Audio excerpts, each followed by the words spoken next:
नमस्कार दोस्तों, आप सभी को राधे राधे। आज हम सुनेंगे पुरुषोत्तम महात्म्य के पावन चतुर्दशी अध्याय की दिव्य कथा। यह कथा हमें भगवान श्री हरि की भक्ति, धैर्य, तपस्या और सच्चे विश्वास का महत्व बताती है। तो चलिए शुरू करते हैं। श्री नारायण भगवान बोले, हे राजन, वह राजा सदैव चिंता में डूबा रहता था। उसके मन में अनेक प्रकार के प्रश्न उठते रहते थे। बाहर से सब कुछ सुखमय दिखाई देता था, लेकिन भीतर उसका हृदय अशांत था। वह सोचता था कि आखिर उसके जीवन में यह दुख और संतानहीनता क्यों आई। इसी चिंता में दिन रात उसका मन व्याकुल रहने लगा। एक दिन महर्षि वाल्मीकि उसके महल में पधारे। ऋषि को देखते ही राजा तुरंत अपने आसन से उठ खड़ा हुआ। उसने अत्यंत श्रद्धा और विनम्रता के साथ उनके चरणों में प्रणाम किया और उन्हें आदर पूर्वक आसन ग्रहण कराया। राजा की सेवा और विनम्रता देखकर वाल्मीकि ऋषि प्रसन्न हुए, परंतु उन्होंने राजा के चेहरे पर गहरी चिंता की रेखाएं भी देख ली। तब वाल्मीकि ऋषि मधुर वाणी में बोले, हे राजन, तुम्हारे मन में कोई गहरा दुख या संदेह अवश्य है। तुम बिना संकोच अपनी बात कहो। संतों के सामने मन की बात कहने से दुख हल्का हो जाता है। ऋषि के वचन सुनकर राजा हाथ जोड़कर बोले, हे मुनिवर, आपकी कृपा से मेरे राज्य में किसी प्रकार का अभाव नहीं है। प्रजा सुखी है, धन धान्य की कोई कमी नहीं है, परंतु मेरे हृदय में एक बहुत बड़ा संदेह और पीड़ा है। जैसे किसी तोते के मुख में सूल चुभ जाए और वह व्याकुल हो उठे, वैसे ही यह चिंता मेरे मन को हर समय दुख देती रहती है। कृपा करके मेरे इस संदेह को दूर कीजिए। राजा की विनम्र प्रार्थना सुनकर वाल्मीकि ऋषि ध्यान मग्न हो गए।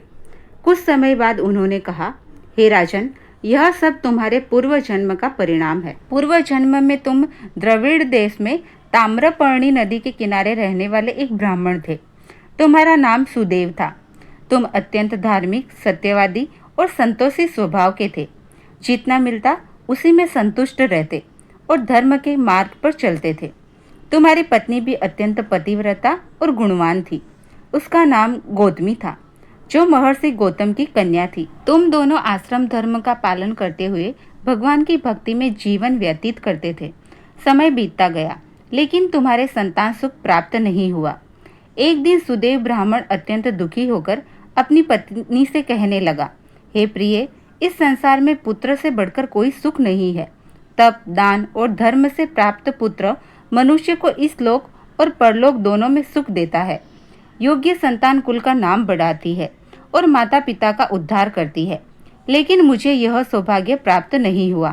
वह आगे बोला, मैंने न कभी पुत्र को गोद में खिलाया, न उसे वेदों का अध्ययन कराया, न उसके विवाह का सुख देखा।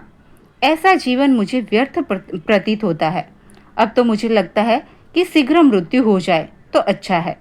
मेरे लिए ऐसी आयु का क्या लाभ जिसमें संतान सुखी न हो। अपने पति के मुख से ऐसे निराशाजनक वचन सुनकर गौतमी अत्यंत दुखी हुई, परंतु उसने धैर्य नहीं खोया। वह प्रेम पूर्वक बोली, हे स्वामी, आप जैसे धर्मात्मा और भगवान विष्णु के भक्त को ऐसे तुच्छ और निराशा भरे वचन शोभा नहीं देते। जो व्यक्ति सत्य और धर्म के मार्ग पर चलता है, भगवान स्वयं उसकी रक्षा करते हैं।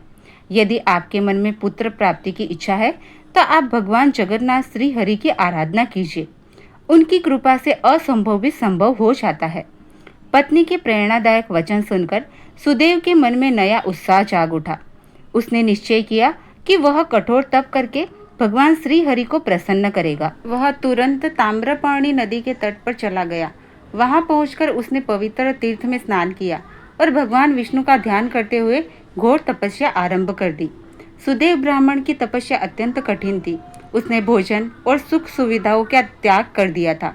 वह निरंतर भगवान का नाम जपता और ध्यान करता रहता।